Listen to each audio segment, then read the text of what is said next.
But speaking of problems, so there were students at Ralya Elementary in Hazlet, and they learned that there was a recycling problem in their school. So they immediately brainstormed to solve this problem, and together they formed a team to help their peers responsibly recycle. Yeah, and when the students put their minds together, they did more than just solve the original problem. This next story goes to show that people can make a big difference in the world, no matter what age. So we got wagons, we got 6 of them. Wednesdays in Mrs. Higginson's 5th grade classroom look a little different than other days. It's recycling day, and that means the newly formed green team has a lot of work to do. But just a few months ago, recycling looked a lot different at Ralya Elementary. So our custodian, Tim Grove, came to me and asked if I wanted any boxes to wrap Christmas presents. And I was like, no, but why do you have all these boxes? The building's recycling bins were overflowing with boxes. The custodian had no choice but to throw the rest of them in the dumpster. And I was like, no, we can't throw them in the dumpster. So the next day at school, I posed the problem to my students. And for an hour, we discussed solutions. The students created the Green Team, a student-led effort to promote responsible recycling habits and to lead by example. Every Wednesday, Stefan, Luana, Alexis, and Aaron give up their recess time to get the job done.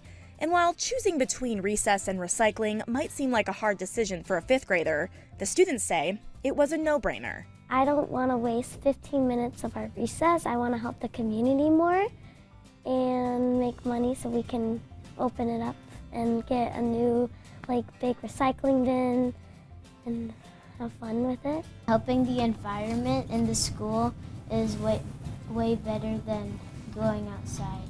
So here's how it works. The teachers leave out the recycling bins and stuff. If they're recyclable materials, we'll dump them in the recycling bin. If they're things like paper, we'll dump them in the paper gator bin. A lot of times we have to resort through bins because cereal boxes actually go into the recycling, but they don't, so they have to put them in the paper gator. And it's not always easy.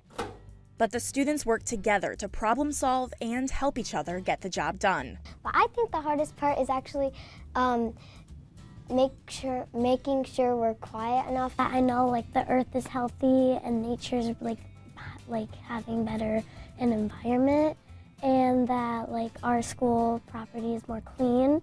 They are the best recyclers I've ever had in my 9 years of teaching, but I think a lot of it is probably because I gave the power to them and I said, what are some solutions that you guys can think of? And all of these ideas that we have going on right now came from them.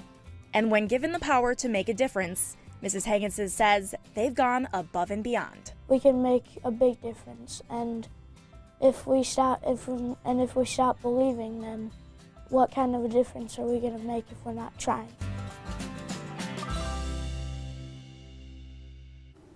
Wow. How adorable. Yes, they truly can make a difference. Look at that. The green team. Congratulations, Green guys. team, This is yes. amazing. And I cannot wait to see what they continue to do in the future. Yes. I love how they're learning this lesson while very young.